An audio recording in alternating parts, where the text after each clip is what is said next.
మహాగణుడా, మహోన్నతుడా, నీకు వందనాలు ప్రభువా. అవునైనా నీ వాక్యం అయ్యా మాకు అందించిన విధానాన్ని బట్టి నీకు వందనాలు. ఈ సమయంలో దేవా మీ పరిశుద్ధ లేఖనములను వాటి మీదుగా మా ధ్యానం కొనసాగించబోతూ ఉండగా మీ సహాయం అనుగ్రహించండి నాయనా. మా జీవితాలను మార్చుకోవడానికి సహాయం దయచేయండి. మా అందరి హృదయ ధ్యానం నీ దృష్టికి అంగీకారం ఉండడానికి కృప దయచేయండి. నీ దాసునైనా నన్ను దేవాన్ని చాటున సంపూర్ణంగా మరుగుపరిచి దేవాన్ని ధ్యాన లేఖనాల మీదుగా నీ మాటలు అందించడానికి నీ ఆత్మను నింపమని ప్రార్థిస్తున్నా. ఈ రీతిగా నీ మాటలు మా అందరి హృదయాలను తాకడానికి కృప దయచేయండి. మనవలన్నీ నజరేయుడైన యేసుక్రీస్తు నామంలో బ్రతిమాలి అడిగి వేడుకొంచున్నాము తండ్రి. ఆమేన్, ఆమేన్. దయచేసి అందరం కూర్చుందాం. ఈ సమయంలో ట్రాన్స్లేషన్ చేయుటకు సహోదరులు జోయల్ గారిని ప్రేమతో నేను ఆహ్వానిస్తున్నాను.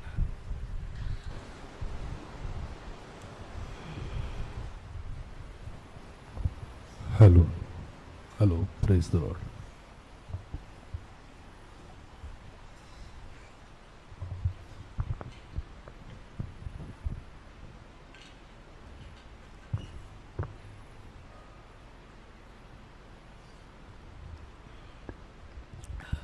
మరలా ఒకసారి చేరిన సంఘమంతటి కూడా ప్రభువైన యేసుక్రీస్తు నామంలో వందనాలు తెలియచేస్తున్నాను.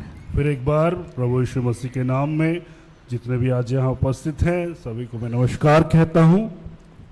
దయచేసి ఈ సమయంలో మనం కొద్ది నిమిషాలు దేవుని మాటలు ఆలకిద్దాం. और कृपया हम इस समय में प्रभु के कुछ बातों को हम ध्यान करेंगे. దయచేసి మీ బైబిల్ గ్రంథాలు తీసుకొచ్చినటువంటి వారు ఒకసారి ఒకరికి ఒకరం ఇలా చూపించడానికి ఇష్టపడదాం. और जो भी बाइबल लाए हैं एक दूसरे को हम दिखाएं इस बाइबल को. దయచేసి దించుతాం. कृपया नीचे करें.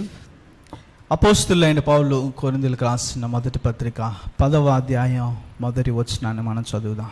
और पहला कुरिन्थियों पौलुस रचित पत्री और उसका 10वां अध्याय उसके पहले आयत को हम पढ़ेंगे. సహోదరులారా, ఈ సంగతి మీకు తెలియకుండుట నాకు ఇష్టం లేదు. అదేమనగా మన పితరులందరూ మేఘం కింద నుండిరి, వారందరూ సముద్రంలో నడిచిపోయిరి. हे भाइयों, मैं नहीं चाहता कि तुम इस बात से अनजान रहो कि हमारे सब बाप दादे बादल के नीचे थे और सब के सब समुद्र के बीच से पार हो गए. అదే రీతిగా 5వ వచనాన్ని మనం చదువుదాం. అయితే వారిలో ఎక్కువ మంది దేవునికి ఇష్టలుగా ఉండకపోయారు గనుక అరణ్యంలో సంహరింపబడిరి. परंतु 5वें आयत को पढ़ेंगे. परंतु परमेश्वर उनमें से बहुतों से प्रसन्न न हुआ, इसलिए वे जंगल में ढेर हो गए. గమనించండి, గత ఆదివారం ఇదే కొరింథీయులకు రాసిన మొదటి పత్రిక 10వ అధ్యాయం మనం ధ్యానం చేశాం. और ध्यान दीजिए कि पिछले सप्ताह भी हमने इसी 10वें अध्याय को हमने ध्यान किया था. ప్రాముఖ్యంగా 2 విషయాలు మనం చూస్తాం. మొట్టమొదటిది పౌలు కొన్ని సంగతులను తెలియచేయడం మనం చూస్తాం. यहाँ पे हम प्रमुख रूप से 2 बातें हम देखते हैं. एक तो यहाँ पे कुछ घटनाओं को वो बता रहा है. రెండోది ఆ సంగతులు ఎందుకు కొరింథీ సంఘానికి చెబుతున్నాడో చూస్తాం. और दूसरा ये घटनाएं क्यों कुरिन्थ की कलीसिया को बता रहा है वो देखते हैं. సో మొట్టమొదటిది దాదాపు 5 సంగతులను తెలియచేయడం, రెండవది ఆ సంగతులను ఎందుకు తెలియచేస్తున్నాడో తెలియచేయడం. और जो 5 बातें वो 5 घटनाओं को बताना और उसके बाद वो क्यों उन घटनाओं को बता रहा है उस बात को रखना. సో పోయిన వారం మనం ఒక సంగతి చూసాం. ఆ సంగతి ఎందుకు కొరింథీ సంఘానికి చెప్పాడో చూసాం. और पिछले बार हमने एक घटना को देखे और उसको क्यों उसने बताया उसको हमने देखा. ఈ వారం మనం మరొక సంగతిని చూద్దాం. ఆ సంగతి ఎందుకు కొరింథీ సంఘానికి చెబుతున్నాడో చూద్దాం. और इस सप्ताह हम एक और बात को देखेंगे और क्यों उस बात को उसने कहा उसको भी हम देखेंगे. చూడండి, చదివినటువంటి 10వ అధ్యాయం మొదటి వచనంలో 2 సంగతులలో మనం మొదటి సంగతిని చూసాం. ఈ దినాన మనం 2వ సంగతిని చూద్దాం. అదేమంటే మన పితరులందరూ సముద్రంలో నడిచిపోయిరి. और देखिए, हम पिछले सप्ताह जो है हम एक बात को जो पहले 10वें अध्याय के पहले आयत में जो बात देखे थे और उसके बाद अब दूसरा जो बात है, दूसरी बात जो है वो देखते हैं, और वो सब के सब समुद्र के बीच से पार हो गए। సో నడిచిపోయిరి అనేటువంటి మాట చాలా అద్భుతమైనటువంటి మాట. और देखिए वहां से वो पार हो गए, एक अद्भुत बात है। ఎందుకంటే సముద్రంలో నడవడం అనేటువంటిది ఈత కొట్టడం అనేటువంటిదే చాలా కష్టమైనటువంటి పర్యాయం. और देखिए और समुद्र में जो है ये तैरना जो है बहुत ही कष्टकारी है।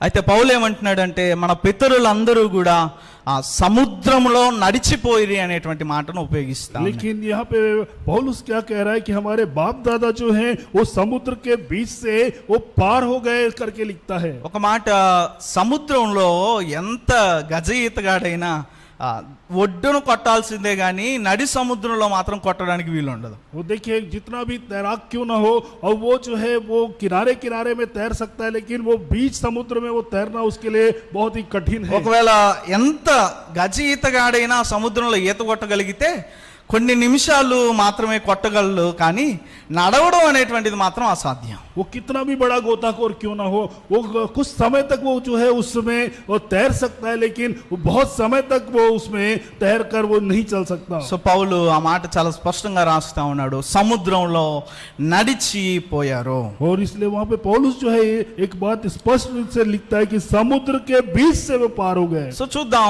సముద్రంలో నడిచిపోవడం అంటే అర్థం ఏంటో మనం ఇద్దరం. और आज हम इस समुद्र से जो है चलकर पार होने के विषय में हम देखते हैं कि वो क्या है। సో మన పితరులందరూ సముద్రంలో నడిచిపోయిరి అనేటువంటి మాటకు అర్థం ఏంటో మనం మొదటిగా చూద్దాం. हम पहले इस बात को देखते हैं कि हमारे बाप दादा समुद्र के बीच से पार हो गए, ये बात का अर्थ क्या है। చూడండి నిర్గమకాండం 13వ అధ్యాయం 17వ వచనానికి మనం మరలా వద్దాం. और निर्गमन की पुस्तक उसका 13वां अध्याय उसके 17वें आयत में एक बार हम आएंगे। నిర్గమకాండం 13వ అధ్యాయం 17వ వచనం నుంచి మనం చదువుతూ వద్దాం. और निर्गमन उसका 13वां अध्याय उसके 17वें आयत से हम पढ़ते हुए आगे चलेंगे। దయచేసి గమనించండి, నేను 17వ వచనాన్ని చదువుతున్నాను. మరియు ఫరో ప్రజలను పోనీయగా దేవుడు ఈ ప్రజలు యుద్ధం చూచినప్పుడు వారు పశ్చాత్తాపపడి ఐగుప్తుకు తిరుగుదురేమో అనుకొని ఫిలిప్తీయుల దేశము సమీపమైనను ఆ మార్గమున వారిని నడిపింపలేదు. 18వ వచనం నేను చదువుతున్నాను. అయితే దేవుడు ప్రజలను చుట్టూ దారియగు ఎర్ర సముద్రపు అరణ్య మార్గమున నడిపించను. ఇజ్రాయేలీలు యుద్ధ సన్నద్ధులై ఐగుప్తులో నుండి వచ్చిరి. మళ్ళా 20వ వచనం నేను చదువుతున్నాను చూడండి. వారు సుక్కోతు నుండి ప్రయాణమైపోయి అరణ్యమును దగ్గరున్న ఏతాములో దిగిరి. देखिए मैं ये 17वें आयत को पहले पढ़ रहा हूँ। वहाँ पे तो भी परमेश्वर यह सोचकर उनको उस मार्ग से नहीं ले गया कि कहीं ऐसा ना हो कि जब वे लोग लड़ाई देखें तब पछताकर मिस्र को लौट आए। 18वां आयत, इसलिए परमेश्वर उनको चक्कर खिलाकर लाल समुद्र के जंगल के मार्ग से ले चला और इजरायली पांति बांधे हुए मिस्र से निकल गए।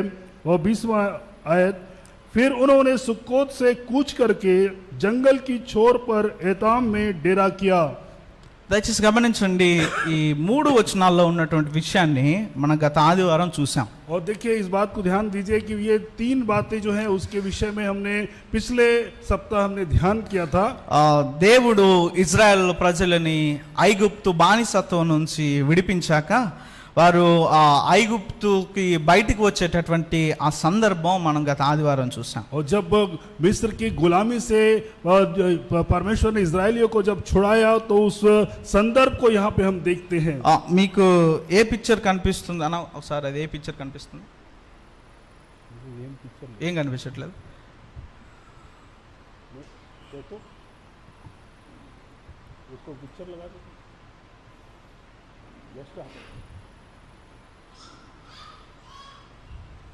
లేదేం లేదు.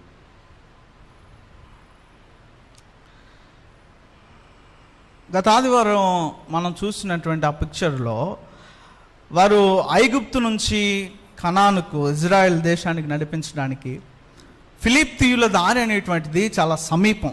పైన చూసినటువంటి దారి. హం అయితే పిछले- దేవుడు వారిని ఇలా కింద నుంచి అరణ్య మార్గంలో నడిపించినటువంటి విధానం మనం చూసాం. हम पिछले सप्ताह उस पिक्चर में हमने देखा था कि वो जो मिस्र से कनान जाने का जो रास्ता जो ऊपर तरफ जाते थे वो बहुत ही शॉर्ट रास्ता था, लेकिन उसमें परमेश्वर ने लेकिन वहां से नहीं ले जाकर उससे नीचे से वो जो है समुद्र के तीर से होकर उनको लेके गया.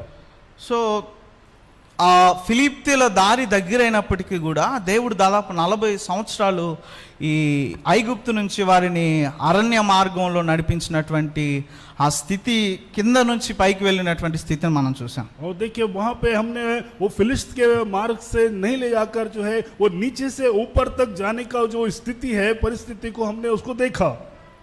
ఒక నిమిషం దయచేసి అందరూ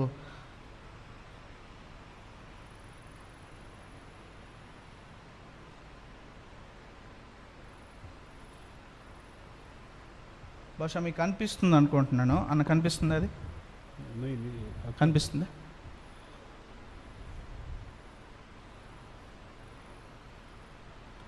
కనెక్ట్ అయిందా? కనెక్ట్ అయిందా? पिक्चर రాలేదు. యశ్ ఒకసారి అది చూడు. Okay okay okay okay okay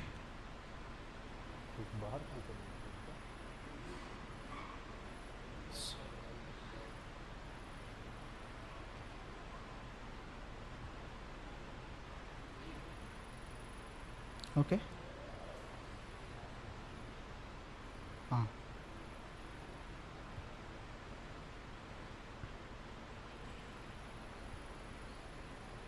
వచ్చింది చూడు.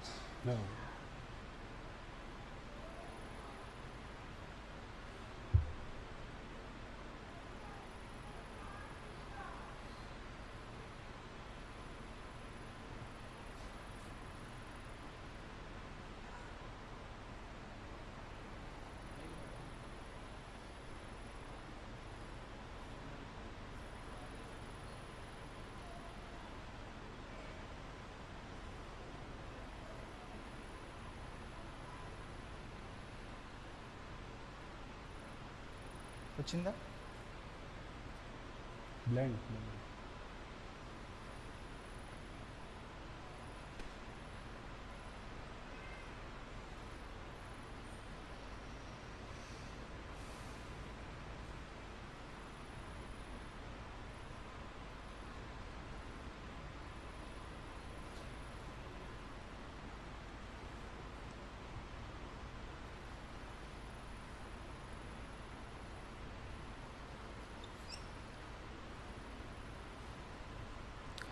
గమనించండి, పైన ఫిలిప్తీల మార్గం సమీపంగా ఉంటుంది, కానీ దేవుడు మరలా వారు ఫిలిప్తీల ఆ మార్గం గుండా పోనీక దేవుడు వారిని ఏం చేశాడంటే అరణ్య మార్గం అంతటిలో వారు నడిపించాడు.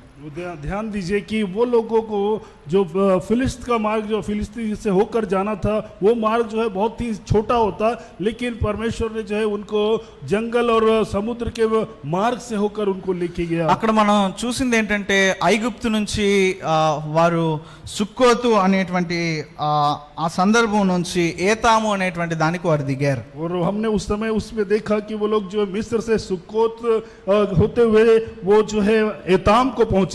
సో ఏతాములో దిగినటువంటి పిదప ఏం జరిగిందో మనం చూద్దాం. 14వ అధ్యాయం మొదటి వచనానికి మనం వద్దాం.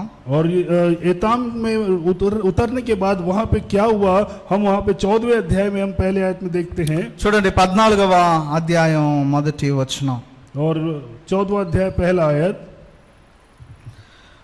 మరియు యెహోవా మోషేతో ఇలాగు సెలవిచ్చెను, ఇశ్రాయేలీయులు తిరిగి పిహహిరోతు ఎదుటను అనగా మిగ్దోలుకు సముద్రమునకు మధ్యనున్న బయల్ఫెల్ఫోను ఎదుటను దిగవలనని వారితో చెప్పుము. దాని ఎదుట సముద్రమునొద్ద వారు దిగవలెను. నేను దాదాపు మొదటి వచనం నుంచి 8వ వచనం వరకు నేను చదువుతున్నాను, దయచేసి జాగ్రత్తగా ఆలకించండి. 3వ వచనం నేను చదువుతున్నా. ఫరో ఇశ్రాయేలును గూర్చి వారు ఈ దేశంలో చిక్కుబడి ఉన్నారు, అరణ్యము వారిని మూసివేసినని అనుకునము. అయితే నేను ఫరో హృదయమును కఠినపరచెదను, అతడు వారిని తరుముగా నేను ఫరో వలనను అతని వస్తు సేనను వలన మహిమ తెచ్చుకుందును. నేను యెహోవానని ఐగుప్తీయులందరూ తెలుసుకుందురనెను. వారు అలాగు దిగిరి. ప్రజలు పారిపోయినట్టు ఐగుప్తు రాజునకు తెలుపబడినప్పుడు ఫరో హృదయమును అతని సేవకుల హృదయమును ప్రజలకు విరోధంగా తిప్పబడి, మనం ఎందుకు ఇలాగు చేసితిమి, మన సేనలో నుండకుండా ఇజ్రాయెల్ను ఎందుకు పోనిచ్చితమని చెప్పుకొనిరి. అంతటా అతడు తన రథమును సిద్ధపరచుకొని తన జనమును తనతో కూడా తీసుకుని పోయాను. మరియు అతడు శ్రేష్టమైన 600 రథములను, ఐగుప్తు రథములన్నింటినీ, వాటిలో ప్రతి దానిని అధిపతులను తోడుకొని పోయాను.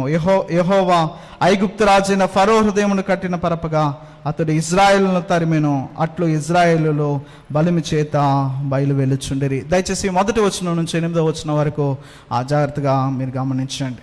और ये पहले आयत से 8वीं आयत तक उसको ध्यान से आप देखें. చదవండి అన్న, మీరు చదవండి, వాళ్ళు ఒకసారి తెలుగులో కూడా వాళ్ళు చూస్తారు. यहोवा ने मूसा से कहा, इस्राएलियों को आज्ञा दे कि वे लौटकर मिग्दोल और समुद्र के बीच पिहाहिरोत के सम्मुख बालस पोन के सामने अपने डेरे खड़े करे. उसी के सामने समुद्र के तट पर डेरे खड़े करे.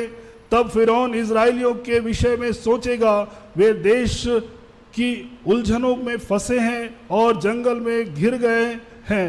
तब मैं फिरौन के मन को कठोर कर दूंगा और वह उनका पीछा करेगा. तब फिरौन और उसकी सारी सेना के द्वारा मेरी महिमा होगी और मिस्री जान लेंगे कि मैं यहोवा हूँ. और उन्होंने वैसा ही किया. जब मिस्र के राजा को यह समाचार मिला कि वे लोग भाग गए, तब फिरौन और उसके कर्मचारियों का मन उनके विरुद्ध पलट गया और वे कहने लगे, हमने यह क्या किया कि इस्राएलियों को अपनी दास्ता से छुटकारा देकर जाने दिया. तब उसने अपना रथ जुतवाया और अपनी सेना को संग लिया. उसने 600 अच्छे से अच्छे रथ वरन मिस्र के सब रथ लिए और उन सबों पर सरदार बैठाए. और यहोवा ने मिस्र के राजा फिरौन के मन को कठोर कर दिया, इसलिए उसने इस्राएलियों का पीछा किया, परंतु इस्राएली बेखटके निकले चले जाते थे. దయచేసి మీకు ఎందుకు నేను అది చూపించాలని ఆశపడ్డానంటే, ఇక్కడ ఉన్నదంతా కూడా చదివితే చాలా సమయం పడుతుంది, అర్థం చేసుకోవడానికి చాలా సమయం పడుతుంది. అక్కడ చూస్తే ఏంటంటే మీరు 1 నిమిషంలో దాన్ని గ్రహించగలుగుతారు. ये जो चित्र है उसको इसलिए मैं दिखाना चाहता हूँ कि इसको यहाँ देखने से जो है ये जो बातें समझाने में जितना समय लगेगा ये इसको देखने में बहुत आसानी से समझ में आ जाएगा. చూడండి 13వ అధ్యాయం 17 నుంచి 20 వచనాల్లో మనం చూసింది ఏంటంటే, ల్యాండ్ ఆఫ్ గోషన్ అనేటువంటి ఐగుప్తు ప్రాంతం నుంచి వారు ఏతేము అనేటువంటి ఆ స్థలంలోనికి వాళ్ళు దిగారు. वो देखिए, हमने जो 13वां अध्याय 17वें आयत से जो हमने आगे देखा तो वहाँ पे लैंड ऑफ ओशन से जो है वो निकल कर वो जो एताम तक पहुंचे हैं, उस बात को हमने देखा. ఈ మాట అందరికి అర్థమైందా? అర్థమైన వాళ్ళు చేతులు ఎత్తండి. అర్థమైన వాళ్ళు చేతులు ఎత్తండి. నేను ఎత్తమన్నానని కాదు, అర్థమైతే ఎత్తండి. కొన్ని మాటలైనా గ్రహించుకొని తీసుకుని వెళ్దాం. సో గోషన్ అనే ప్రాంతం, GOSHEN అనే ప్రాంతం నుంచి వారు 20వ వచనం ప్రకారం, 13వ అధ్యాయం 20వ వచనం ప్రకారం ETHAM ఏతేము అనేటువంటి ప్రాంతంలో దిగారు వాళ్ళు. वो देखिए, वो लोग जो है ये सुकोस से लेकर ये जो है एताम तक वो लोग पहुंचे हैं. उस बात को हम यहाँ पे देख रहे हैं. ఇప్పుడు వాస్తవంగా మీరు గ్రహించండి, ఏతేము నుంచి మారా అనేటువంటి కనిపిస్తుంది కదా, ఆ కింద మీరు కొంచెం వెళ్తే MARAH మారా అనేటువంటిది కనిపిస్తుంది. వాస్తవానికి వాళ్ళు వెళ్తే ఏతేము నుంచి అలా కిందకు వస్తే వాళ్ళు ఎలా రావాలంటే మారా దగ్గరికి రావాలి. देखिए, जो एतम से जो नीचे जब हम देख रहे हैं वो है मारा करके जगह है, और वो उनको जब नीचे आना है तो वो मारा करके जो जगह है वहां उनको आना है. ఇప్పుడు దేవుడు వారిని ఏం చేశాడంటే ఆ ఈతేము అనేటువంటి దాని నుంచి వారిని డైరెక్ట్గా కిందకి ఆ మారాకు నడిపించకుండా, మీరు చూస్తే ఈతేముకు ఎడం చేతి వైపు కింద భాగాన మిగ్దోల్ అనేటువంటి ఒక ప్రాంతం మీకు కనిపిస్తుంది. लेकिन जो है परमेश्वर ने उनको सीधा वहां पे जो है मारा के तरफ नहीं ले जाके आपको वहां पे दिखेगा ये मिग्दोल करके जगह है, वहां से उनको लेके जा रहा है. అందరూ ఒకసారి నా చేతి వైపు చూడండి. ఏతేము నుంచి మారాకి ఇలా కిందకి వెళ్ళొచ్చు, కానీ దేవుడు ఏం చేశాడంటే ఏతేము నుంచి ఇట్లా వెనక్కి మిగ్దోలుకి నడిపించాడు. वो देखिए मारा एतेम से जो है मारा के लिए ऐसे नीचे जा सकते हैं, लेकिन परमेश्वर ने उनको जो है एतेम से मिग्दोल की तरफ उल्टा लेके गया. సో ఇప్పుడు మనం చదివిన 14వ అధ్యాయం మొదటి 8 వచనాల్లో ఉన్నటువంటి విషయం ఏంటంటే దేవుడు ఏతేము నుంచి మరలా వారిని వెనక్కి మిగ్దోలుకు నడిపించాడు. और जो बात हम जो समझना चाह रहे हैं और जो इतना हमने पढ़ा उसमें इस बात को समझ के हमको समझ में आती है कि परमेश्वर ने जो है उनको पीछे की तरफ लेके गया. సో మిగ్దోలుకి నడిచినటువంటి ఆ సందర్భం మరలా ఫరో రాజుకు ఫరో సైన్యానికి తెలిసింది. और ये जो मिग्दोल को आने की जो बात है फिर वो जो फिरौन को जो है वो पता चला. మరలా ఇప్పుడు ఏ ఐగుప్తు వాళ్ళు ఫరో రాజులు వారి సైన్యం ఉందో ఆ గోషెన్ నుంచి వారు ఏం చేస్తా ఉన్నారంటే మిగ్దోల్లో ఉన్నటువంటి వారిని ఇజ్రాయెల్ ప్రజలను వెంబడిస్తా ఉన్నారు. और उसके बाद वो लोग क्या कर रहे हैं, ये फिरौन राजा के लोग जो है उनको उनका पीछा कर रहे हैं. అంటే బానిసత్వం నుంచి బయటికి వెళ్ళమని చెప్పారు, మరలా ఏం చేశారంటే వారు మరలా తిరిగి వీరిని వెంబడిస్తున్నటువంటి ఆ స్థితి మిగ్దోల్ ప్రాంతం దగ్గర జరుగుతూ ఉంది. और देखिए उनको जो है बंदवाई से जाने के लिए उनको परमिशन वो लोग दे दिए थे, फिर उसके बाद लेकिन मिग्दोल के पास में ये बात हो रही है कि वो उनका पीछा कर रहे हैं. సో ఇప్పుడు ఆ మిగ్దోల్ ప్రాంతం నుంచి ఆ ఎర్ర సముద్రాన్ని దేవుడు చీల్చడం అనేటువంటిది జరిగింది. और यहाँ पे मिग्दोल जो प्रांत है वहां से लाल समुद्र को परमेश्वर ने दो भाग किया, इस बात को हम देखते हैं. సో మీరు సెకండ్ పిక్చర్ కానీ చూస్తే యేసు ఒకసారి సెకండ్ పిక్చర్ చూపించు. अगर हम दूसरा ये पिक्चर देखें సో మీరు చూస్తే 1446 బిఫోర్ క్రైస్ట్, అది మోజెస్ టైంలో సుమారుగా ఉన్నటువంటి ఒక చిత్రం. और देखिए 1440 ईसा पूर्व में ये जो चित्र है ये उस समय का चित्र है. ये సో మొట్టమొదటిగా మీకు కనిపిస్తున్నటువంటి రెడ్ సీ క్యాంప్ అనేటువంటిది మిగ్దోల్ ప్రాంతం. वो जो रेड सी का जो कैंप है वो जो है मिग्दोल वाला प्रांत है. సో అక్కడ నుంచి యువతల దరి అంటే ఈ ఏతేము కానివ్వండి, ఈ మారా వైపు ఉన్నటువంటి దరి విల్డర్నెస్ ఆఫ్ షూర్ అనేటువంటి ప్రాంతం. और देखिए वो जो इस तरफ का जो भाग है वो जो मारा का जो प्रांत है वो विल्डरनेस वाला प्रांत है वो. సో దేవుడు ఈ మిగ్దోల్ నుంచి ఈ షూర్ అనేటువంటి ప్రాంతాల్లో ఆ ఎర్ర సముద్రాన్ని చీల్చి ఇజ్రాయెల్ ప్రజలను నడిపించాడు. और वहां से जो है परमेश्वर ने उनको भाग करके उनको वहां से लेके गया, इस बात को हम देख सकते हैं. ఆ ప్రాంతం అంటే పర్టికులర్ గా ఆ మిగ్దోల్ నుంచి ఆ షూర్ అనేటువంటి ఆ సముద్రం యొక్క వెడల్పు అంటే 5 కిలోమీటర్లు. देखिए वो जो मिग्दोल से वो जो सूर का जो जगह है वो लगभग 5 किलोमीटर का है. సో దాని లోతు ఎంత అంటే 501 మీటర్లు. और उसकी गहराई कितनी है तो वो 501 मीटर की है. సో ఇప్పుడు దేవుడు వారిని ఆ ఏతేము నుంచి మారా వైపుకు డైరెక్ట్ గా నడిపించకుండా ఏతేము నుంచి మరలా వెనక్కి మిగ్దోల్ వైపు నడిపించి ఆ మిగ్దోల్ నుంచి ఈ షురు అనేటువంటి ఆ మధ్యలో 5 కిలోమీటర్ల సముద్రాన్ని చీల్చి దేవుడు 501 అడుగుల లోతులో ఉన్నటువంటి దాని నుంచి దేవుడు వారిని సముద్రంలో నడిపించాడు. और परमेश्वर ने जो मारा से उनको नहीं ले जाके यहाँ मिग्दोल में उल्टा लाकर वहां से जो है ये सूर से होते हुए ये जो 501 मीटर जो गहरा है उस जगह से वो जो है परमेश्वर ने उनको उधर से पार कराया. ఇంకా ఆఫ్ కర్, థ్యాంక్ యూ.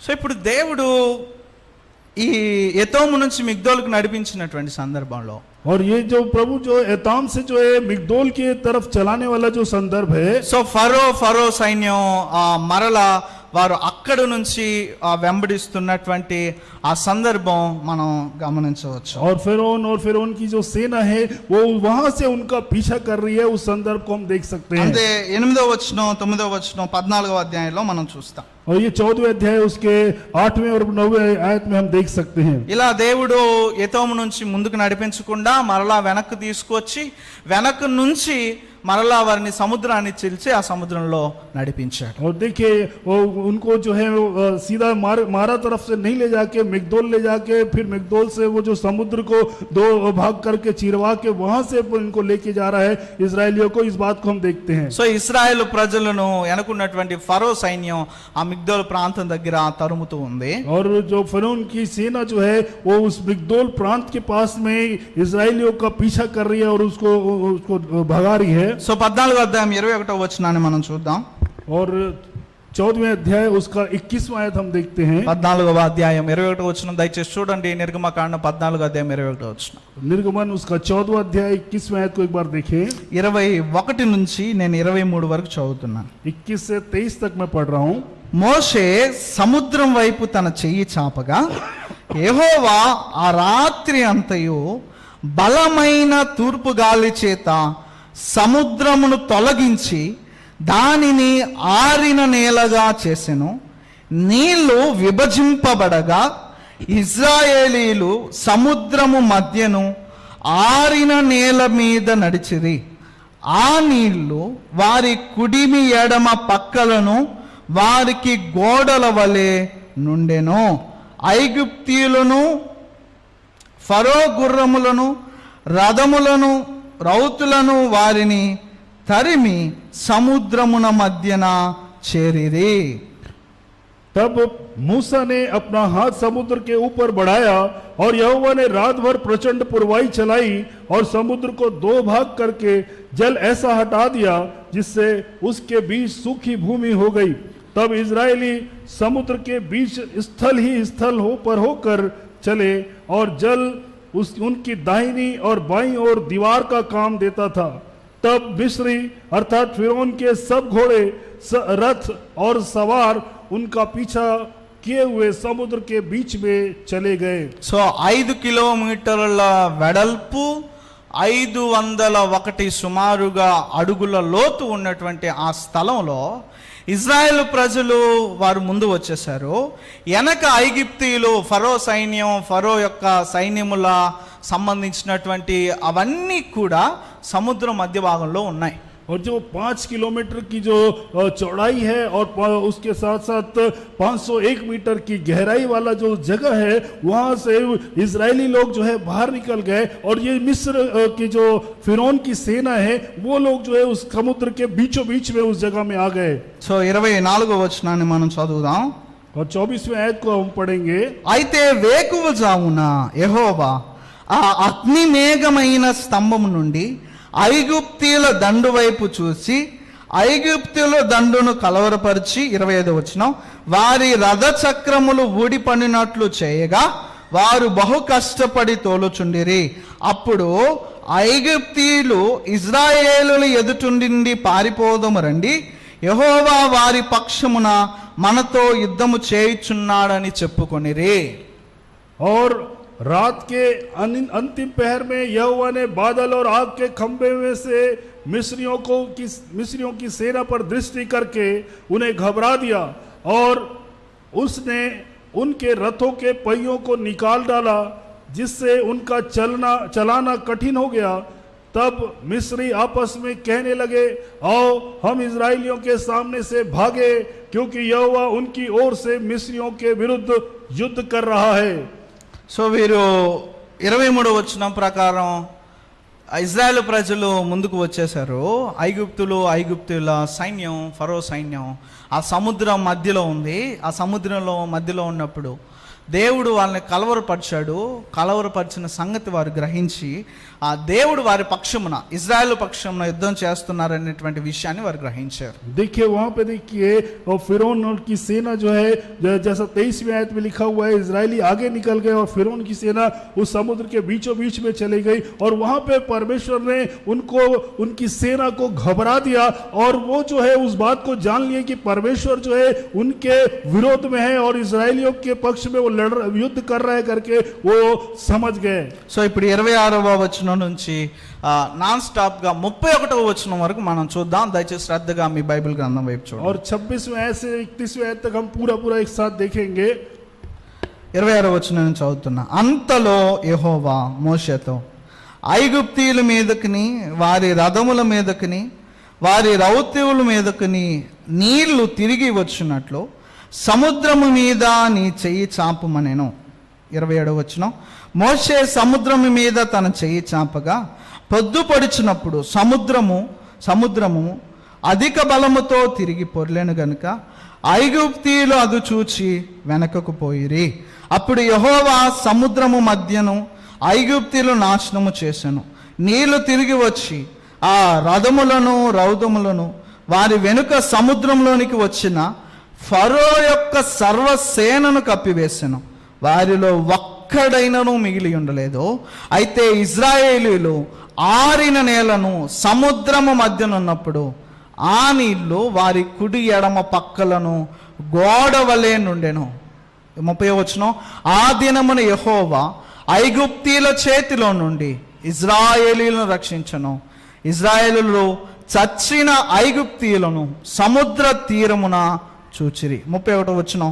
యెహోవా ఐగుప్తులకు చేసిన గొప్ప కార్యమును ఇజ్రాయేలీలు చూచిరి గనుక ఆ ప్రజలు యెహోవాకు భయపడి యెహోవా యందును ఆయన సేవకుడైన మోషే యందును నమ్మిక ఉంచిరి.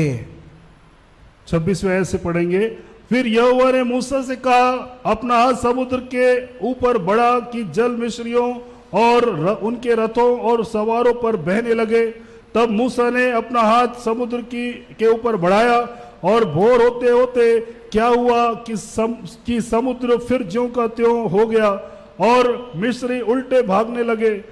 परंतु यहोवा ने उनको समुद्र के बीच ही में झटक दिया और जल के पलटने से जितने रथ और सवार इजरायलियों के पीछे समुद्र में आए थे वे सब वरन फिरौन की सारी सेना उसमें डूब गई और उसमें से एक भी ना बचा।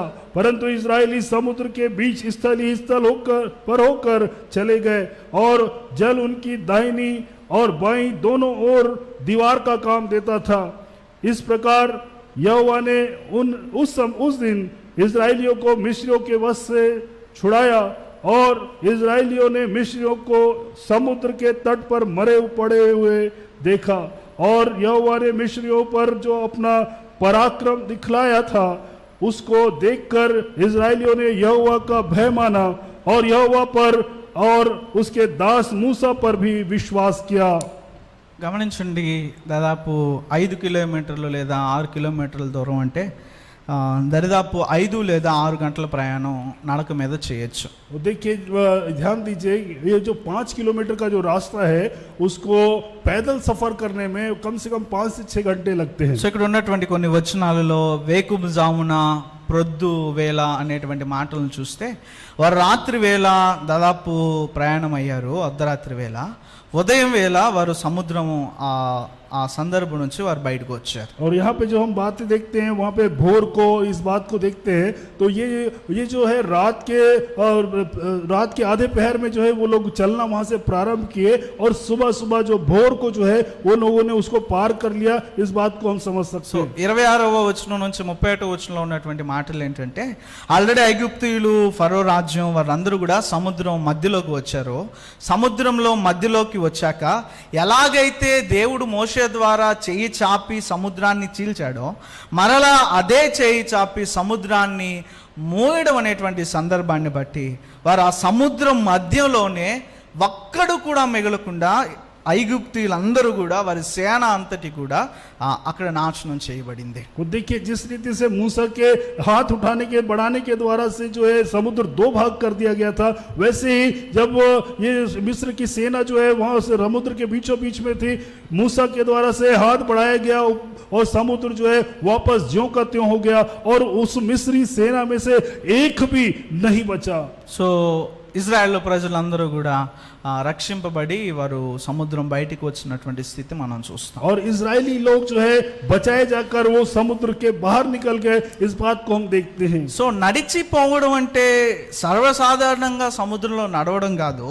ఇక్కడ అనేక విషయాలు మనం చదివినటువంటి ఈ భాగం అంతటిలో నడిచిపోవడం అంటే ఏంటో చెప్తాయి. और इस भाग में जो है चल के जाना जो है वो बहुत सारी अलग अलग भेदों को वहां पे बताता है. చూడండి, నేను ఒక్కొక్క మాటగా నేను చెప్తాను. నడిచిపోవడం అంటే అర్థం ఏంటంటే 30వ వచనాన్ని మనం చూద్దాం. 14వ అధ్యాయం 30వ వచనం. 14वें अध्याय उसके 30वें आयत को देखते हैं कि चलकर जो पार करना वो क्या है. इस बात को ఆ దినమున యెహోవా ఐగుప్తీయుల చేతిలో నుండి ఇజ్రాయేలులను రక్షించెను. इस प्रकार यहोवा ने उस दिन इजरायलियों को मिस्रियों के वश से छुड़ाया. సో నడిచిపోవడం అంటే మొట్టమొదటి విషయం లేదా ప్రాముఖ్యమైన మొదటి విషయం ఏంటంటే దేవుడు ఐగుప్తీయుల నుంచి ఇజ్రాయేలు ప్రజలైనటువంటి వారిని రక్షించాడు. वो पहला जो विषय ये है कि इजरायलियों को परमेश्वर ने मिस्रियों से बचाया है. इस बात को वहां पे चल के जाने की विषय बता रहा ఐగుప్తు है. ప్రజలు ఆ సముద్రం మధ్యలోనే నాశనం అయిపోయారు. కానీ వీరు ఆ సముద్రం మధ్యలోని నడిచి వీరు ఆ రక్షింపబడినటువంటి విధానం సముద్రంలో నడిచిపోయారు అనే మాటను జ్ఞాపకం చేస్తుంది. देखिए मिस्री लोग जो है वही समुद्र में जो है डूबकर मर गए, लेकिन इस्राएलियों को वहां से निकाल कर बाहर करने का जो तरीका है वही छुटकारे का या चल के बाहर निकलने का जो तरीका है. సో రెండవ మాట 30వ వచనంలోనే చూస్తాం. ఇజ్రాయేలు చచ్చిన ఐగుప్తీయులను సముద్ర తీరమున చూచిరి. और देखिए दूसरा बात यहाँ पे इजरायलियों ने मिस्रियों को जो समुद्र के तट पर उनको मरे पड़े हुए देखा. इस बात को दिखाता है. సో సముద్ర మార్గంలో ఐగుప్తులు చచ్చారు. కానీ వారిని ఎక్కడ చూశారంటే సముద్రకు ఉన్నటువంటి లక్షణాన్ని బట్టి వారు ఎక్కడ చూశారంటే సముద్ర తీరమున ఆ చచ్చినటువంటి వారిని వారు చూశారు. और देखिए समुद्र के तट पर उन मरे हुए लोगों को जो है इजरायली वहां पे देखिए जैसा समुद्र का जो गुण है कि वो अपने पास किसी को रखता नहीं, वो बाहर फेंक देता సో है. వీరు సముద్రంలో నడవడం అనగా అర్థం ఏంటంటే మొట్టమొదటిది వీరు రక్షింపబడడం, రెండవది శత్రువుల నాశనాన్ని వీరు కల్లారా చూడడం. देखिए उसमें यहाँ पे दो बात जो है वो पहला तो ये बचाए जाना और दूसरा ये जो अपने शत्रुओं का जो नाश है उसको वो देखना. అదే రీతిగా 31వ వచనం చూడండి. మరొక విషయం, యెహోవా ఐగుప్తులకు చేసిన గొప్ప కార్యమును ఇజ్రాయేలు ప్రజలు చూడడం. और देखिए 31वें आयत में देखें वहां पे मिस्रियों के ऊपर जो पराक्रम का काम प्रभु ने दिखलाया उसको देखना.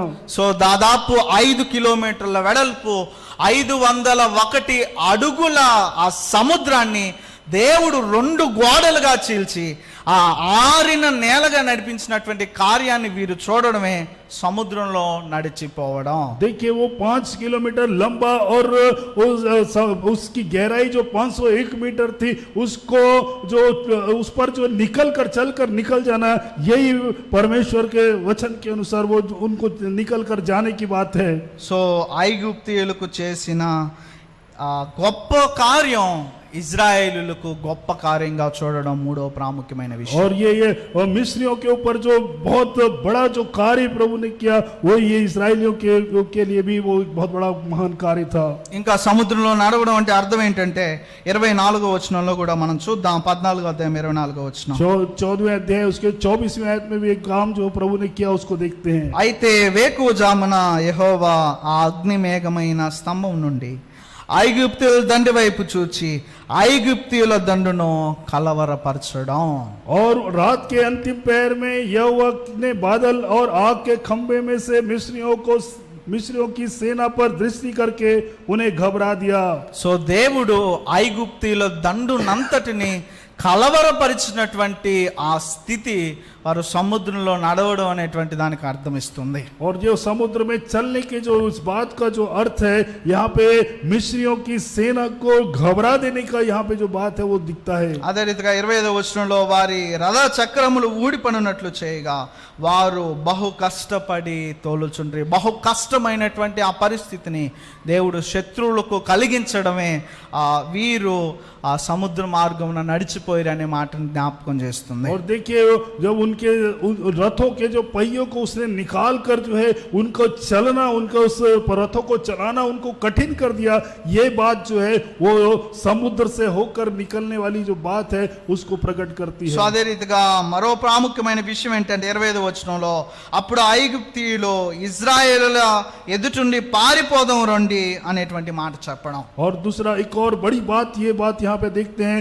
कि वो जो मिस्री लोग हैं वो इजरायलियों के सामने से हम भाग चले करके वो कह रहे हैं, ये बहुत बड़ी बात है। సో పారిపోదము రండి అనేటువంటి ఆ స్థితిని ఐగుప్తులకు కలిగించడమే ఇజ్రాయెల్ ప్రజలు సముద్ర మార్గంలో నడిచిపోవడం. और इजरायलियों का ये समुद्र मार्ग से चलकर जाना, वो जो है आओ हम इजरायलियों के सामने से भागें, ये बात को वहां पे प्रकट మరొక करता है। ప్రాముఖ్యమైన విషయం 25వ వచనంలో యెహోవా వారి పక్షమున మనతో యుద్ధము చేయుచున్నాడని చెప్పుకోవడం.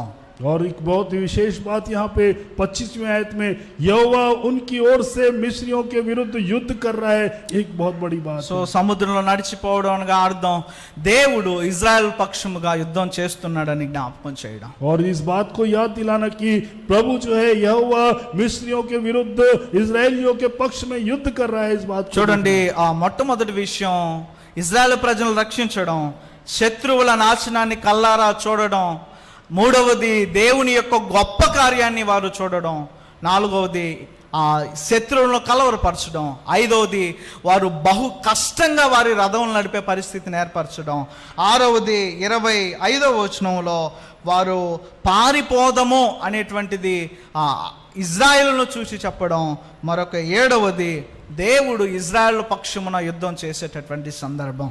और देखिए यहाँ पे एक तो रात के पहर में उनको जो है मिस्रियों की सेना को घबरा देना और उनके पहियों को जो है उनको निकाल देना और उनका चलना कठिन कर देना, और उसके बाद मिस्रियों को उनको जो है इस बात के लिए कि हम मिस्रियों के इस्राएलियों के सामने से चलो भाग जाएं, इस बात को कहना, और मिस्रियों का ये कहना कि चलो हमारे जो परमेश्वर जो है हमारे विरुद्ध है और इस्राएलियों के पक्ष में लड़ रहा है, ये सारी बातें जो है ये बहुत ही विशेष बात है। అదే రీతిగా 27వ వచనం 28వ వచనంలో మనం చూస్తే ఐగుప్తీయులు అది చూచి వెనకకు పారిపోవడం మరొక విషయం. और एक विषय जो है वो जो मिस्री जो है वो उल्टे भाग गए, इस बात को मिस्री उल्टे भागने लगे, इस बात को हम देखते हैं। 28వ వచనంలో దేవుడు సర్వసేనను కప్పివేయడం, और सारी सेना को जो है 28वीं आयत में उसको ढांप दिया, इस बात को लिख మరొక देते हैं। విషయం వారిలో ఒక్కడైనను మిగలకుండా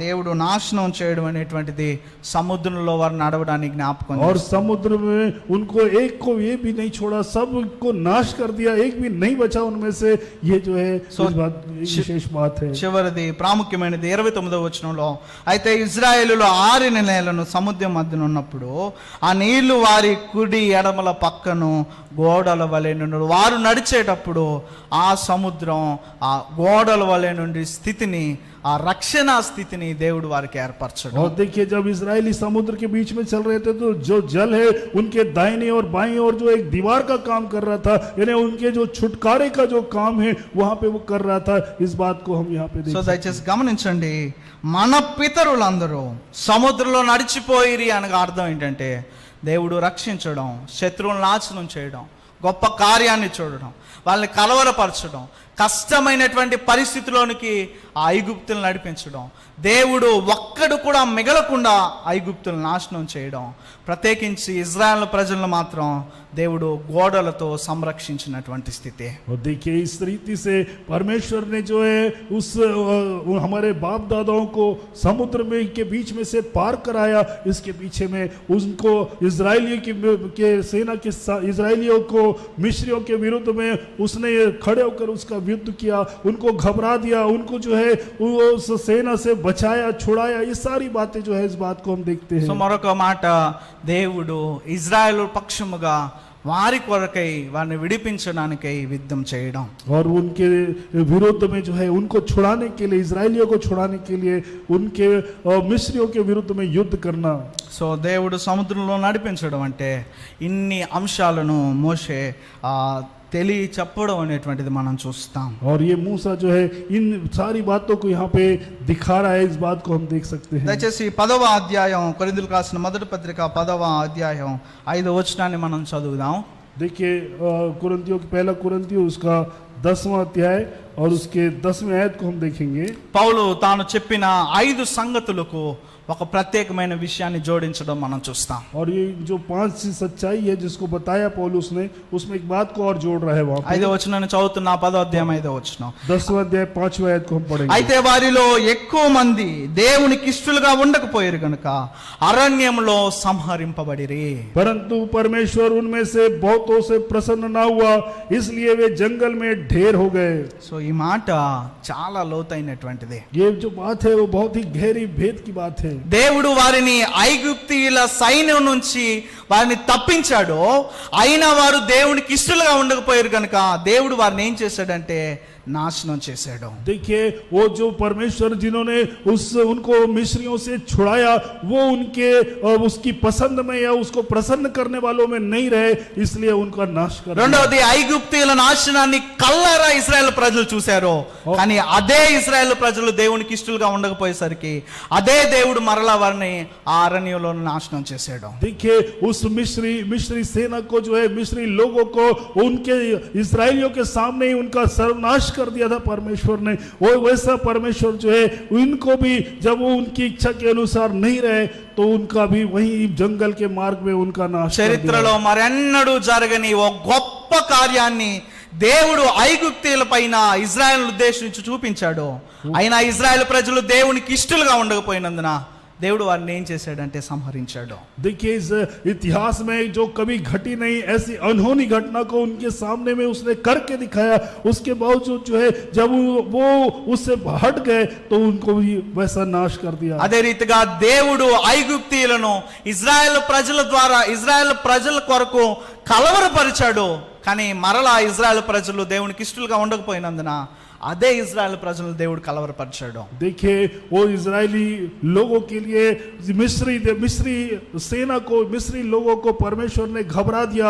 और वैसे ही जब वो परमेश्वर को प्रसन्न करने वाले लोगों में जब इजरायली हुए तो उनको भी परमेश्वर ने घबरा दिया। సో ఐగుప్తు ప్రజలు, ఐగుప్తు సైన్యం కష్టపడి తోలే అంతగా వారి రథములు దేవుడు వారు చేశాడు ఇశ్రాయేలు ప్రజల కోసం. మరలా అదే ఇశ్రాయేలు ప్రజలు దేవునికి ఇష్టలుగా ఉండకపోయినందున వారిని మరలా కష్టాల పాలు దేవుడు చేశాడు. और देखिए वो उस रथों को वो जो है चलाने के लिए उनको कष्टकारी कर दिया वो परिस्थिति को।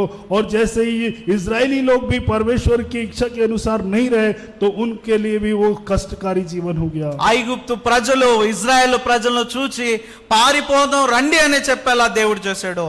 మరలా అదే ఇజ్రాయేల్ ప్రజలు దేవునికి ఇష్టలుగా ఉండకపోయేసరికి వారిని దేవుడు అరణ్యంలో సంహరింపబడేలా చేశాడు. वो परमेश्वर ने उनको मिस्रियों को ऐसा कर दिया कि आओ हम इजरायलियों के सामने से भाग चले, क्योंकि परमेश्वर उनके साथ में हमारे विरुद्ध में युद्ध कर रहा है।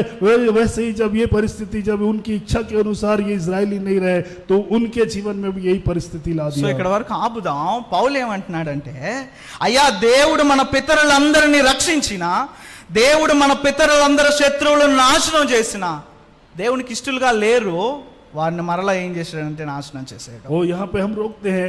पौलुस जो कहना चाह रहा है ये कि परमेश्वर ने हमारे बाप दादाओं को उसने बचाया, लेकिन जब उसकी इच्छा के अनुसार वो लोग नहीं रहे तो उनका भी उसने नाश कर दिया। రక్షించాడు కదా, నాశనం చేశాడు కదా అని సంబరపడితే సరిపోదు. దేవునికి ఇష్టలుగా లేకపోతే మిమ్మల్ని కూడా నాశనం చేస్తాడని కొరింథీ సంఘాన్ని హెచ్చరిస్తూ ఉన్నాడు. और इसलिए कुरिन्थ की कलीसिया को वो समझा रहा है कि और वो छुड़ा दिया है, इसलिए हम लोग शांत न रह जाए। वो छुड़ाने वाला जो है अगर तुम उसकी इच्छा के अनुसार नहीं रहोगे तो तुम्हारा भी वो नाश कर सकता है। ఒక గొప్ప కార్యాన్ని, మహాకార్యాన్ని ఇజ్రాయేలుల ప్రజలకు చూపించాడు కదా అనుకుంటే పొరపాటే. చూపించిన దేవుడే చూచినటువంటి వారిని ఇష్టలుగా లేనందువల్ల వారిని మరలా నాశనం చేశాడు. वो देखिए वो एक बहुत बड़े कार्य को उसने उनको दिखा दिया, इसलिए ऐसा देखकर रह जाए तो ये हमारी गलत फहमी होगी। वो जो परमेश्वर जिसने ऐसा बड़ा काम दिखाया वो अगर उसकी इच्छा के अनुसार हमारा जीवन नहीं रहेगा तो वही कार्य आपके जीवन में भी वैसा हो जाएगा। సో పౌలు సంగతి చెప్పడం వెనక కారణం ఏంటంటే, దేవునికి ఇష్టలుగా లేకపోతే నష్టాల పాలవుతాం అని జ్ఞాపకం చేయడం. वो पौल उसका इस बात को बताने के पीछे उद्देश्य यही है कि यदि हम उसकी इच्छा के अनुसार नहीं रहेंगे तो हम भी जो है वो नाश की दशा में चले సో जाएंगे. అందుకే పౌలు అంటున్నాడు, అయితే వారిలో అనగా గొప్ప కార్యం చూచిన వారిలో, రక్షణ చూచిన వారిలో, నాశనం చూచిన వారిలో, కలవరం చూచిన వారిలో, వారందరిలో వారు దేవునికి ఇష్టలుగా ఉండలేదు. వారు ఏం చేయబడ్డారంటే మరలా నాశనం చేయబడ్డారు. यहाँ पे पौलुस ये 5वें आयत में यही कह रहा है कि परमेश्वर ने जिनको जो घबराहट को देखे, युद्ध को देखे, वो विरोधी के नाश को देखे, और वो वैसे लोग अगर परमेश्वर के प्रसन्न वाली बातों में नहीं रहेंगे, उसकी इच्छा के अनुसार नहीं रहेंगे, तो उनका भी नाश हो ఇంకా जाएगा. మనం చూస్తే దేవుడు వారి పక్షాన యుద్ధం చేశాడు, కానీ వాళ్ళు దేవునికి ఇష్టలుగా ఉండలేకపోయేసరికి మరలా అదే దేవుడే వారితో యుద్ధం చేశాడు. वो देखिए, एक बात और देखिए कि परमेश्वर जो है उनके पक्ष में युद्ध किया, और जब वो उसकी इच्छा के अनुसार रहे तो उनके विरोध में उसने युद्ध किया. చూడండి, ఐగుప్తులో వెనుకకు పారిపోయేలా దేవుడు చేశాడు.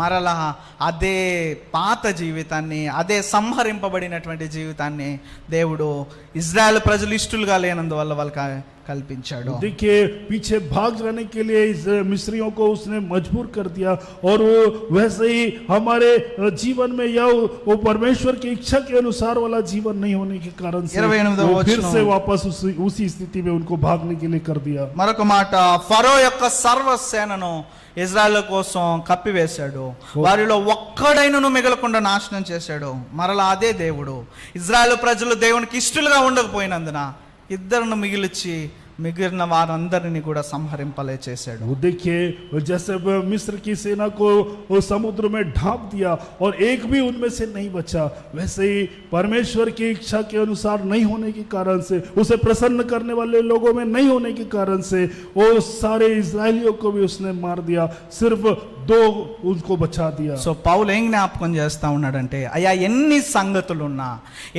సంగతులను ఇజ్రాయెల్ ప్రజలు పొందుకున్నా దేవునికి ఇష్టలుగా లేకపోతే సంహరింపబడతారనే విషయాన్ని గుర్తెరగండి. वो देखिए, पौलुस इसी बात को कहना चाहता है, कितनी भी बड़ी बड़ी बातें वो अपने जीवन में वो पाले, लेकिन अगर परमेश्वर की इच्छा के अनुसार नहीं रहे तो वो एक दिन नाश किए जाएंगे, ढेर कर दिए जाएंगे. इस बात को याद रखिए. సో ఇంగ్లీష్ లో ఉన్నటువంటి మాట నెవర్త్లెస్, అయినప్పటికీ, ఏదేమైనప్పటికీ, వారు రక్షణ పొందిన, నాశనం చూసిన, గొప్ప కార్యాన్ని చూసిన, దేవుడు వారి పక్షం యుద్ధం చేసిన, వారి కోసం ఇతరులను కలవరపరిచిన, ఎన్ని చేసినా కేవలం ఇజ్రాయేలులు దేవునికి ఇష్టలుగా లేనందువల్ల మరలా దేవుడు ఏం చేశాడంటే ఆ స్థితిని వీరికి కల్పించాడు. वो जैसा जो भी हो, वो जब परमेश्वर ने उनके पक्ष में युद्ध किया, परमेश्वर ने उनके लिए बहुत सारे काम किए, लेकिन परमेश्वर की इच्छा के अनुसार वो लोग नहीं रहे, और वो उनका नाश, उनको ढेर करना, वो कार्य उसने कर दिया. సో పౌలు ఈ సంగతిని, ఈ రెండవ సంగతిని ఈ రీతిగా జ్ఞాపకం చేయడం మనం మొదటిగా చూస్తూ ఉన్నాం. और इस बात को, इस रीति से दूसरी बात को जो है ये पौलुस इनको याद दिला रहा है, इस बात को उनको बता रहा है. इस बात को हम फिर से देख रहे हैं. దయచేసి ఆలకించండి. మొదటి భాగం మనం పౌలు చెప్పిన संगति ఏంటో చూసాం.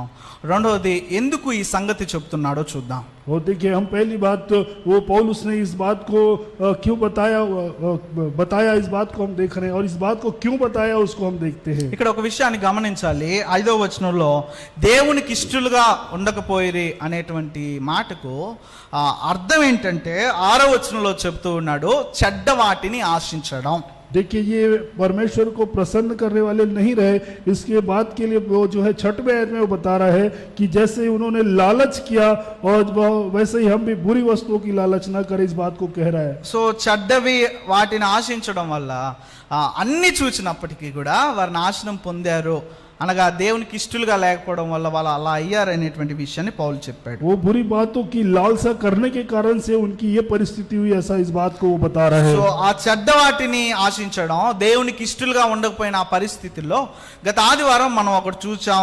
అదేంటంటే వారు మొట్టమొదటి విగ్రహారాధన అనేటువంటి చెడ్డ విషయాన్ని, దేవునికి ఇష్టం లేని విషయాన్ని చేశారు అనేటువంటిది. देखिए वहाँ पे जो बुरी वस्तुओं की लालसा के विषय में जो वहाँ पे हम देखे पिछले सप्ताह, हम मूर्ति पूजा के विषय में हमने देखा था। సో రెండవది ఈరోజు మనం ఓర్క అలా చూద్దాం.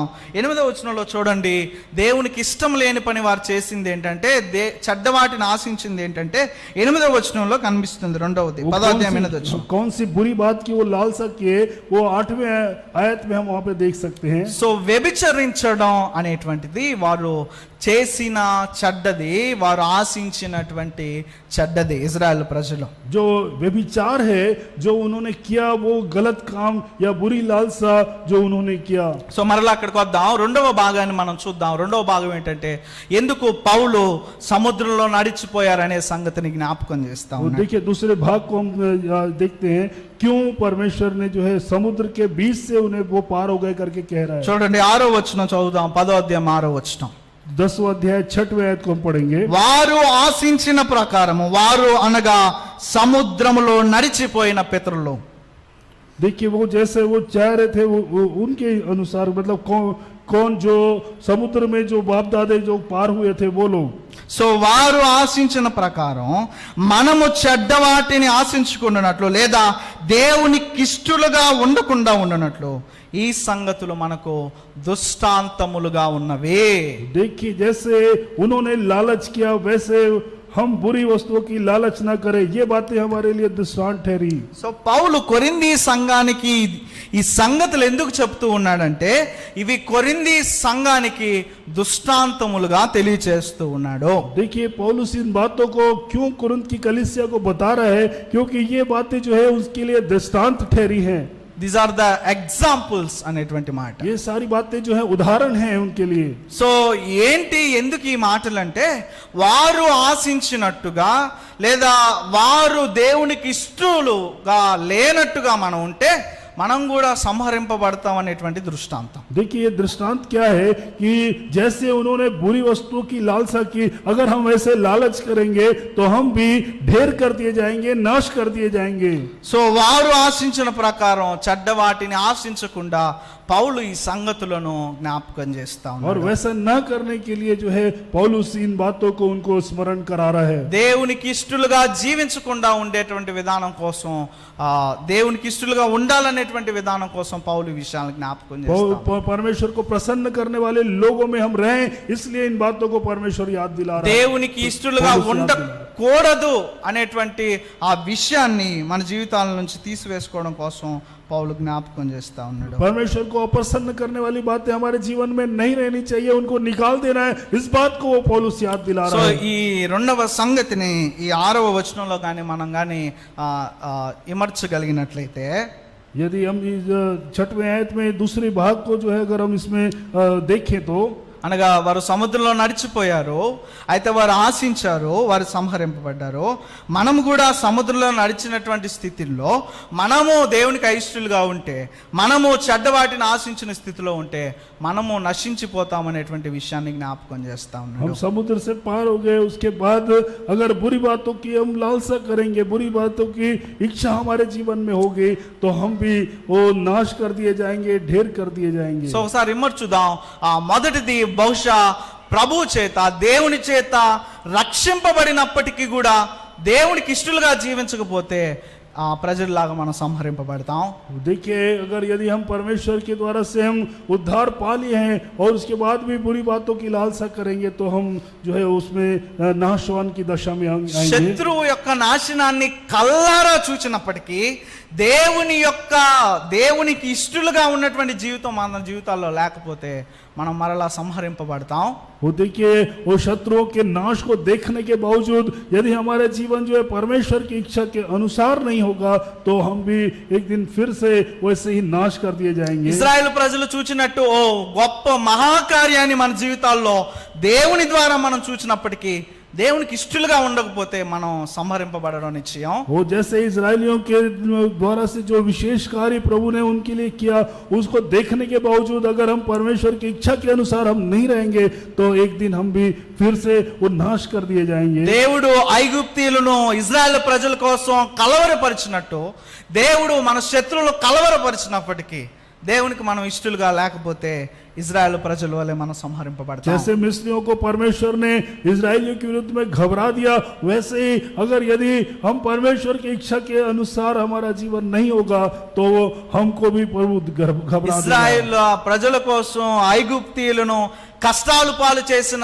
సందర్భంలో దేవుడు మన శత్రువులను మన కొరకు కష్టాలు పాలు చేసినప్పటికీ మనం దేవునికి ఇష్టలుగా జీవించకపోతే, చెడ్డ వాటిని ఆశిస్తూ జీవిస్తుంటే మనం సంహరింపబడతాం. वो जैसे मिस्रियों को जो है वो इतना कष्ट तकलीफ में उनको उसको डाल दिया, वैसे ही यदि हमारे शत्रुओं को भी वो डाल रहे हैं और हम उस बात को देखने के बावजूद परमेश्वर की इच्छा के अनुसार हमारा जीवन नहीं है तो हम एक दिन फिर नाश कर दिए जाएंगे. దయచేసి గమనించండి, పారిపోదము అనేటువంటి స్థితిని మన శత్రువులకు దేవుడు కల్పించినప్పటికీ మన దేవునికి ఇష్టలుగా లేకపోతే మనం సంహరింపబడతాం. आओ भाग चलें, इस परिस्थिति में लाने के बावजूद, उस बात को जानने के बावजूद अगर हम परमेश्वर की इच्छा के अनुसार हम नहीं रहेंगे तो हम जो है नाश कर दिए जाएंगे. అన్నిటికంటే ప్రాముఖ్యంగా దేవుడు మన పక్షమున యుద్ధం చేసినప్పుడు, దేవుడు మన పక్షమున శత్రువులతో వారితో వారి పక్షమున యుద్ధం చేస్తున్నాడని దేవుడు సెలవిచ్చినప్పుడు, అయినప్పటికీ మనం దేవునికి ఇష్టలుగా ఉండకపోతే మనం సంహరింపబడతాం. देखिए इसके इतना ही नहीं, परमेश्वर जो है हमारे पक्ष में होकर वो हमारे शत्रुओं से युद्ध कर रहा है, इस बात को जानने के बावजूद अगर यदि हम अपने जीवन में परमेश्वर की इच्छा के अनुसार अपना जीवन नहीं जी रहे तो वो हमारे लिए भी हमारे विरुद्ध भी लड़ेगा. ఫరో యొక్క సర్వసేనను కప్పివేసి ఒక్కడైనను శత్రువు మిగలకుండా చేసినట్టు దేవుడు మన జీవితాల్లో శత్రువులను నాశనం చేసినప్పుడు, అయినప్పటికీ మనం దేవునికి ఇష్టలుగా జీవించకపోతే, చెడ్డ వాటిని ఆశించే స్థితిలో మనం జీవిస్తూ ఉంటే మనము సంహరింపబడతాం. वो फिरौन की सेना को जो है एक भी नहीं बचा, ऐसे उनको समुद्र में ही ढांप दिया, वैसी परिस्थिति में हमारे शत्रुओं को भी वो ढांप रहा है. उसके बावजूद यदि हमारे जीवन जो है वो परमेश्वर की इच्छा में नहीं होके वो बुरी लालसाओं में अगर यदि है तो वो हमारा जीवन भी वैसा ही हो సో जाएगा. పౌలు ఈ సంగతులన్నిటినీ 6వ వచనంలో ఎందుకు చెప్తూ ఉన్నాడంటే, అవన్నీ కూడా కొరింథీ సంఘానికి, ప్రతి సంఘానికి కూడా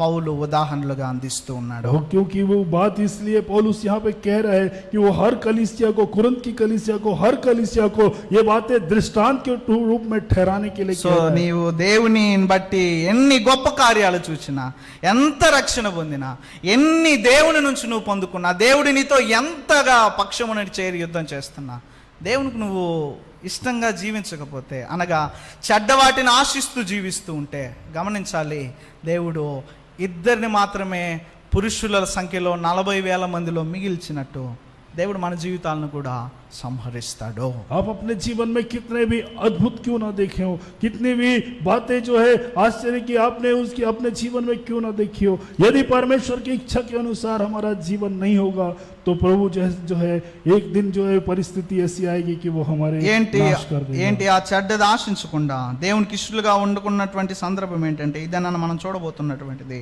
అది రెండవది 8వ వచనంలో ఉన్నటువంటిది, వ్యభిచరించినటువంటి స్థితి. చూడండి ఆ వచనం, 8వ వచనం, మరియు వారి వలె మనం వ్యభిచరింపకుందాము. కొరింథీ సంఘానికి చెప్తా ఉన్నాడు, అయ్యా అన్ని చూచినటువంటి వారు నాశనం పొందారు, ఎందుకంటే వారు చెడ్డవాటిని ఆశించారు.